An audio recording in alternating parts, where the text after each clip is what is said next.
हकीकत में उत्तर प्रदेश और देश लूटने के उद्देश्य से आए थे। जब इन्होंने मंदिर बनाने का कार्य शुरू किया था, वहां न जाने कितने गरीबों की जमीनों का घोटाला हुआ।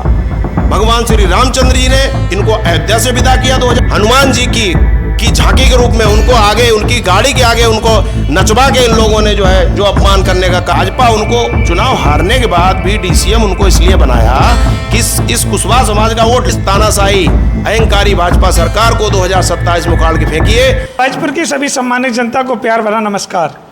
अभी हमारी मौजूदगी हरदोई जनपद की सबाइजपुर विधानसभा में है और हमारे साथ समाजवादी पार्टी के प्रत्याशी की रेस में चल रहे प्रदीप कुशवाहा जी हैं। आज बातचीत करेंगे 2027 के चुनाव के बारे में और बातचीत करेंगे सबाइजपुर विधानसभा के बारे में। सबसे पहले तो बहुत बहुत स्वागत है। बहुत बहुत धन्यवाद अंशु जी।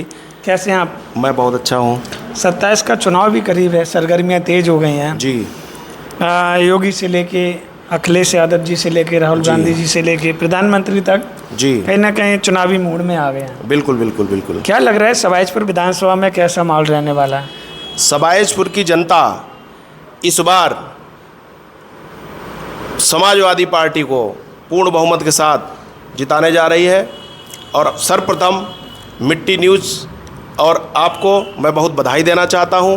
आपके चैनल के माध्यम से सबाइजपुर की जनता को मैं नमस्कार करता हूं, प्रणाम करता हूं। और सबाइजपुर की जनता के बारे में मैं थोड़ा सा आपको बता दूं। मुझे लगभग काफ़ी समय हो गया है जनता के बीच में, तो जनता के जो ज़मीनी मुद्दे रहे या हैं अभी वर्तमान में, जो वर्तमान के जनप्रतिनिधि रहे या उससे पहले आए, उन लोगों ने ज़मीनी स्तर पर काम करने का नहीं प्रयास किया। और इस तानाशाही भाजपा सरकार में इस समय इतने मुद्दे इन्होंने दे दिए, ये जनहित की सरकार बनने के लिए आए ही नहीं थे। ये हकीकत में उत्तर प्रदेश और देश लूटने के उद्देश्य से आए थे। क्या क्या लूट लिया? अगर आप कह रहे हैं लूटने के उद्देश्य में आए, वो तो कह रहे हैं कि हम अमृतकाल चला रहे हैं, हाँ, भारत को विकसित की तरफ ले जा रहे हैं। 2047 तक कहीं ना कहीं विकसित भारत बनाने का उन्होंने संकल्प लिया है। उनका अमृतकाल सिर्फ कागजों में दिखाई देता है। आप देख ही रहे हैं देश की क्या दुर्दशा है। हमारे माननीय प्रधानमंत्री जी ने हम लोगों को, हमारे युवाओं को, हमारे देश के किसानों को, हमारे देश की जनता को कहाँ ला के खड़ा कर दिया। आप तो पत्रकार हैं, आपको सब पता है। देश का किसान बेहाल, देश की महिलाएं असुरक्षित, देश का युवा सड़कों भटक रहा है और इनके लोग कह रहे हैं कि ये कॉकरोच है। और ये भगवान श्री रामचंद्र जी का नारा लेकर सरकार और सत्ता में आए थे। इन्होंने तो उनको भी नहीं छोड़ा। भगवान श्री रामचंद्र जी को इन्होंने अयोध्या से जब इन्होंने मंदिर बनाने का कार्य शुरू किया था, वहाँ न जाने कितने गरीबों की ज़मीनों का घोटाला हुआ। इन्होंने अपने लोगों को ज़मीनें वहाँ पे सस्ती मुहैया कराईं। उत्तर प्रदेश के लोगों को ना देकर गुजराती लोग यहाँ आए, उन्होंने यहाँ पे ज़मीनें खरीदी, उसमें भी इन्होंने बहुत बड़ा झोल किया। तब भगवान श्री रामचंद्र जी ने इनको अयोध्या से विदा किया 2024 में, और अब इन्होंने उनके भगवान श्री रामचंद्र जी के जो जनता का दिया हुआ चंदा, जो श्रद्धा के साथ चढ़ाया हुआ चढ़ावा, वो चोरी किया। अब 2027 में जनता और भगवान श्री रामचंद्र इनको 2027 में उत्तर प्रदेश से विदा करेंगे और आने वाले 2029 में पूरे भारतवर्ष से इनको विदा करने जा रहे हैं। बाकी आप सब देख ही रहे हैं। 2027 का चुनाव करीब है। अगर देखा ऐसा जाए, सभी पार्टियों ने कमर कस लिया है जी। दिल्ली जंतर मंतर में आंदोलन हुआ, तमाम चीज़ें रहीं, उसके बाद इस्तीफा भी हुआ जी। कहीं ना कहीं राजनाथ सिंह जी का बयान भी आज वायरल हो रहा है जी कि भाजपा सरकार में इस्तीफे नहीं होते, पर जो छात्रों ने एकता दिखाई है, तमाम चीज़ें, इसके बाद इस्तीफा हुआ। क्या इसका फ़र्क उत्तर प्रदेश विधानसभा चुनाव में पड़ेगा? बिल्कुल, इसका फ़र्क पूरे उत्तर प्रदेश में ही नहीं, जो भी उत्तर प्रदेश के चुनाव के साथ साथ जो अन्य प्रदेशों में चुनाव हैं, उनमें भी पूरा इसका प्रभाव पड़ेगा। क्योंकि जितने भी इनके भाजपा के नेता हैं, जितने शीर्ष नेतृत्व वाले नेता हैं, ये सब जुमलेबाज हैं। इन्होंने हमारी भोली भाली जनता को प्रलोभन दिया, लालच दिया कि आपको नौकरियां देंगे। उत्तर प्रदेश में हमारे मुख्यमंत्री जी ने कहा था कि 2 करोड़ नौकरी देने का वादा किया था, आपको पता होगा। 2 करोड़ छोड़ दीजिए, 2000 लोगों को ये नौकरी दे देते तो हमारे लोग संतुष्ट हो जाते। नौकरियां देने का वादा किया। हमारी जनता को, भोली वाली जनता को सबके जनधन के खाते खुलवा दिए थे कि 15 लाख रुपए हम लेके आएंगे देश में, लेकिन वो भी जुमला साबित हुआ।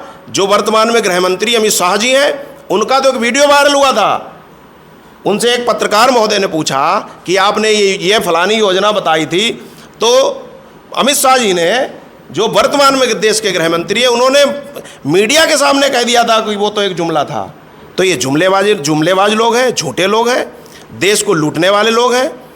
इनको जनता माफ़ नहीं करेगी। उत्तर प्रदेश में युवा, किसान, महिलाएं, और ये जितने भी हमारे 2027 में न्यू वोटर्स होंगे, युवा, उन्होंने सबने मूड बना लिया है कि उत्तर प्रदेश में भाजपा को विदा करना है। क्या लग रहा है 27 में विदा हो जाएगी? डेफिनेटली विदा होगी। हमारी समाजवादी पार्टी प्रचंड बहुमत के साथ 300 सीटें पाने जा रही है। मैं कई जगह जाता हूं, हमारे कई संपर्क में विधानसभा है उत्तर प्रदेश की, हमारी बात होती है, और पत्रकार महोदय के माध्यम से, खासकर हमारा मीडिया के जो लोग हैं, उनसे भी वार्तालाप होती है। वो लोग भी बताते हैं कि इस बार भाजपा के खिलाफ बहुत आक्रोश है जनता में। पर भाजपा तो अभी भी कह रही है कि हम हैट्रिक लगाने जा रहे हैं। तो वो तो पिछले चुनाव में भी कह रहे थे अब की बार 400 पार, वो तो पिछली बार भी कह रहे थे, और 2024 के लोकसभा चुनाव में कह रहे थे कि हम 80 में से 75 सीटें जीतने जा रहे हैं। उनको यही उत्तर प्रदेश की जनता ने 2024 में ऐसा तमाचा दिया कि हमारी समाजवादी पार्टी पूरे देश की तीसरे नंबर की पार्टी बनकर उभर के आई, और समाजवादी पार्टी ने अपना इतिहास बनाया। आज तक कभी समाजवादी पार्टी के 37 MP नहीं हुए थे उत्तर प्रदेश में। अच्छा, एक बात और बताइए, अभी बंगाल में चुनाव हुआ जी, 5 राज्यों में चुनाव हुआ, 3 में एनडीए की सरकार बनी जी, इससे पहले बिहार में हुआ, वहाँ भी एनडीए की सरकार बनी जी। क्या उसका फर्क पड़ेगा उत्तर प्रदेश विधानसभा चुनाव में? देखिए, उत्तर प्रदेश का चुनाव बिल्कुल डिफरेंट है अन्य राज्यों के कंपैरिजन में। वहाँ पे जिनकी सरकारें रहीं, उन्होंने जनता के साथ कैसा अपना बर्ताव रखा होगा, कि क्या योजनाएं उन्होंने दी, नहीं दे पाए, कहीं ना कहीं जनता असंतुष्ट रही होगी, तभी परिणाम वहाँ सकारात्मक नहीं रहे। लेकिन उत्तर प्रदेश में बिल्कुल माहौल अलग है। यहाँ के युवा, सबसे ज़्यादा उत्तर प्रदेश में वोटर्स की संख्या युवाओं की है। यहाँ का युवा, और हमारी समाजवादी पार्टी के जो राष्ट्रीय अध्यक्ष हैं वो भी युवा हैं, और मैं भी युवा हूँ, तो सबाजपुर भी हम जीतेंगे, और उत्तर प्रदेश भी हमारे माननीय राष्ट्रीय अखिलेश जी अभी भी युवा हैं। बिल्कुल युवा है। देखिए, दिल्ली में उन्होंने बैरिकेडिंग लांग के एक छलांग लगा के कैसे वो कूदे थे, आपने तो देखा होगा। तो जो युवा है वही तो कूद पाएगा। हमारे बाबा जी से अगर कह दोगे, उत्तर प्रदेश से मुख्यमंत्री जी से, तो वो कैसे कूद पाएंगे? वो तो एक बच्चे ने फेंकी तो 3 टप्पा खाने के बाद भी बैट से वो नहीं मार पाए, तो कैसे? हमारे तो माननीय जी युवा हैं, उनको अभी कह दीजिए, आप बॉलिंग करके देखिए, छक्का लगा के दिखा देंगे। क्या लग रहा है 403 में से कितनी सीटें आ सकती हैं? बताया तो हमने, 350 या 300? मैंने आपको कहा हम 300 का आंकड़ा हम लोग छुएंगे। अच्छा, एक बात और बता दीजिए, जो भी चीज़ें चल रही हैं राजनीति के अंदर, संसद में जो हंगामा चल रहा है जी, जो सरकार पक्ष के लोग हैं वो आरोप लगा रहे हैं कि कहीं ना कहीं आप भगवान का अपमान कर रहे हैं, तमाम चीज़ें जो पप्पू यादव जी ने किया। देखिए, मैं उस पर सिर्फ इतना कहना चाहता हूँ, वो उन्होंने एक झांकी के रूप में ये जनता को मैसेज देने का एक उनका 2 से 5 मिनट का एक वो था। उसमें क्या एक संदेश देना था भारत की जनता को कि इन लोगों ने कैसे बहला के, फुसला के, गुमराह करके भगवान श्री रामचंद्र जी के नाम पर करोड़ों अरबों रुपए का चंदा लिया, इकट्ठा कराया, और फिर कैसे चुराया। वो उसकी एक झांकी थी। उसमें भगवान श्री रामचंद्र जी का कहीं पे अपमान नहीं हुआ, ऐसा हमको कहीं वहाँ पे महसूस नहीं हुआ कि वहाँ श्री रामचंद्र जी का कहीं पे अपमान हुआ हो। अपमान तो हमेशा भाजपा ने किया है। अभी कुछ दिन पहले हमारे उत्तर प्रदेश में इनके राष्ट्रीय अध्यक्ष जी आए थे, उनका स्वागत भगवान हनुमान जी की झांकी के रूप में उनको आगे, उनकी गाड़ी के आगे उनको नचवा के इन लोगों ने जो अपमान करने का कार्य किया था, वो सभी लोगों ने देखा है उत्तर प्रदेश में, और जनता भी उनसे ये सब चीज़ें देखती है। ये झूठे लांछन लगाने वाले लोग हैं, ये हमेशा झूठ बोलने वाले लोग हैं। अच्छा, एक बात और बता दीजिएगा, जो चीज़ें चल रही हैं आज के समय में, युवा ट्रेंडिंग में चल रहे हैं जेन जी जिनको कहा जा रहा है, जेन जी के बारे में क्या कहेंगे? देखिए, चेंजेस के बारे में यही कहेंगे। देखिए, मेरी उम्र है, मैंने भी पढ़ाई लिखाई की, एजुकेशन हुई मेरी। उस समय सरकार भाजपा की नहीं थी। मैं 2011 में मैंने MBA पास आउट किया था। तो उस समय वैकेंसीज़ भी आती थी। जिस राज्य में, किसी भी राज्य में किसी की भी गवर्नमेंट हुआ करती थी, वैकेंसी भी होती थी, परीक्षाएं भी होती थी, और जो रिक्त पद हुआ करते थे वो भरे जाते थे। जेनजीज सड़कों पे क्यों आए? क्योंकि ये सरकार उत्तर प्रदेश से लेके ना जाने कितने राज्यों में इनकी सरकार है, हर जगह पर पर्चा लीक हो रहा है।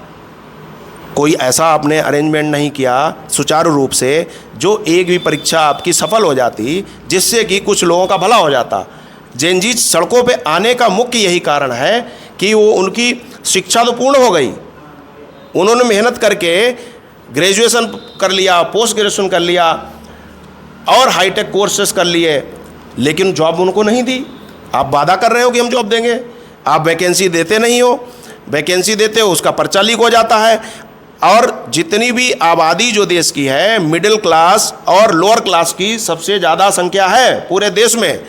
तो उसमें जो है सबसे ज़्यादा जितने मिडिल क्लास के लोग हैं, कोई वैकेंसी निकाली जाती है, वो लोग 300 रुपये 500 रुपये का ड्राफ्ट जमा करते हैं परीक्षा देने के लिए, बच्चे DD जाता है।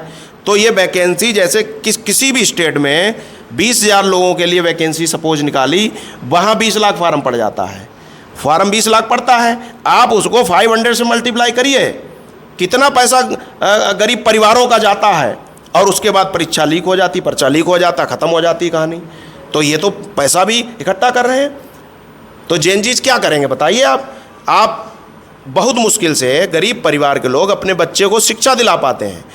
उनकी उम्मीदें होती हैं कि हमारा बच्चा पढ़ लिख कर कोई सरकारी नौकरी किसी विभाग में पाएगा, लेकिन उनके साथ गलत होता है। इसलिए वो सब जान चुके थे कि ये भाजपा सरकार सिर्फ कहने वाली सरकार है, करने वाली नहीं है। इसीलिए बच्चों ने आंदोलन किया और उनको बहुत बड़ी सफलता मिली। उनकी मुख्य डिमांड थी कि धर्मेंद्र प्रधान जी का इस्तीफा हो।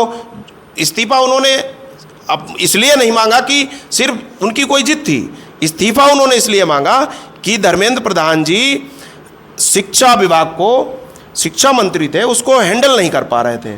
अब कोई उन्होंने दूसरा बनाया है, उनका भी देखते हैं आने वाले समय में कैसा रहता है। अगर वो परीक्षाएं सुचारू रूप से देश में कराएंगे तो अच्छा रहेगा, नहीं तो जेनजी तो सब जानते हैं, जागरूक हैं, पढ़े लिखे हैं, पढ़े लिखे लोग हैं, वो तो सब जानते हैं। तो आने वाला समय जैसा होगा वो देखा जाएगा। अच्छा, एक सवाल और बता दीजिए, हरदोई की राजनीति के बारे में क्या कहेंगे? भारतीय जनता पार्टी का यहाँ पे परचम लहर रहा है और कहीं ना कहीं समाजवादी पार्टी संघर्ष करती हुई दिख रही है।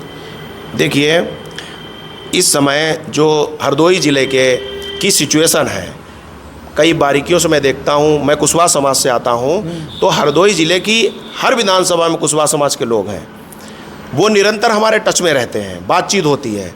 कहीं ना कहीं हमारे इस पूरे समाज का इस बार रुझान समाजवादी पार्टी के साथ है। इसके साथ ही साथ जितना पीडीए समाज है, जितना भी पीडीए समाज है, वो भाजपा से पीड़ित है, वो पीड़ित है। तो पूरा पीडीए समाज समाजवादी पार्टी के साथ है। इसके साथ ही साथ जो हमारे अगड़े समाज के, सवर्ण समाज के लोग हैं, उनके साथ भी कई अन्याय हुए हैं, ऐसी कई घटनाएं हैं। वो लोग भी इस बार समाजवादी पार्टी का हिस्सा हैं, पीडीए का हिस्सा हैं। जितने भी शोषित वंचित पीड़ित लोग हैं वो समाजवादी पार्टी का हिस्सा हैं। बात आपने हरदोई ज़िले की पूछी है। हरदोई ज़िले में आने वाले 2027 के चुनाव में हमारे माननीय जी बहुत अच्छा डिसीजन लेने जा रहे हैं। जो भी जिताऊ कैंडिडेट्स हैं उन्होंने सर्वे कराया है, उस सर्वे के आधार पे जिताऊ प्रत्याशी को टिकट देने जा रहे हैं। और हम लोग हरदोई ज़िले में 8 सीटों में 7 सीटें तो 100% जीतेंगे, और 8वीं भी जीत जाए तो वो भी। अच्छा, एक बात और बता दीजिएगा, आपने अपने समाज की बात की, कुशवाहा समाज से आप आते हैं। केशव प्रसाद मौर्य जी को भाजपा ने डिप्टी CM बनाया चुनाव हारने के बाद भी, पर आप ऐसे कैसे कह सकते हैं समाजवादी पार्टी की तरफ आपका समाज जाता हुआ दिख रहा है, कैसे? देखिए, डिप्टी CM जो केशव प्रसाद मौर्य जी हैं, वो हमारे समाज के भाजपा के नेता बड़े ज़रूर हैं, लेकिन उन्होंने हमारे समाज के लिए किया कुछ नहीं। अभी कुछ दिन पहले की घटना है, मल्लावा में शिल्पी हत्याकांड हुआ था, आपने भी शूट किया होगा शायद।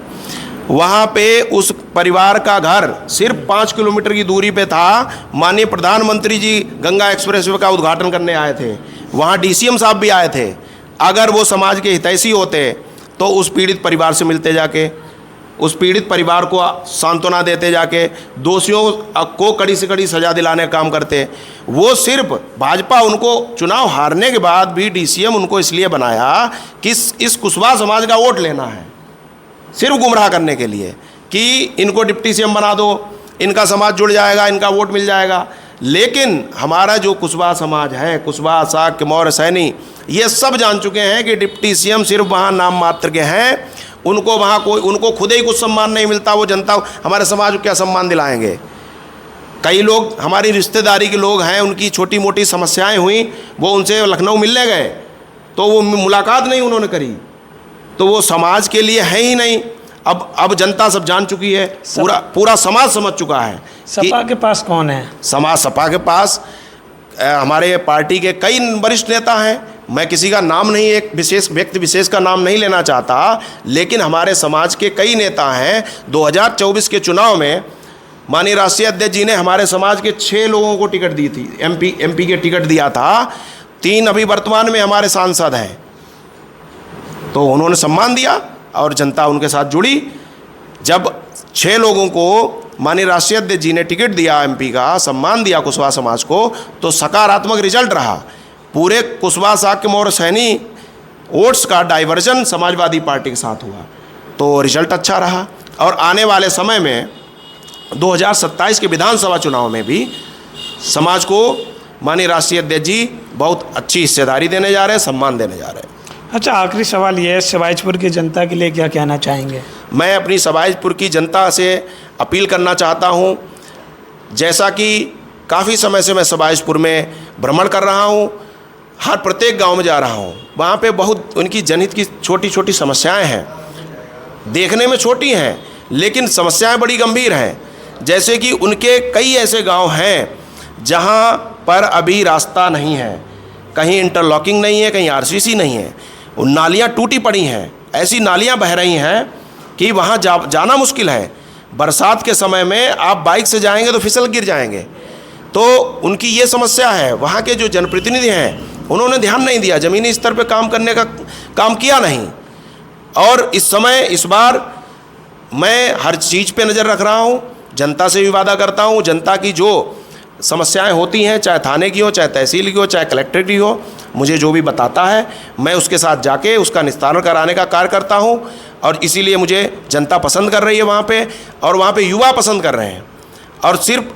और कई हमारे 3-4 हमने प्रमुख मांगें भी रखी हैं सबाइजपुर विधानसभा के लिए। हमारी जब 2027 में सरकार होगी तो सबाइजपुर की जनता को एक मंडी का, वहाँ पे हमने 4 मांगें रखी हैं, हमारे एजेंडे में रहेंगी।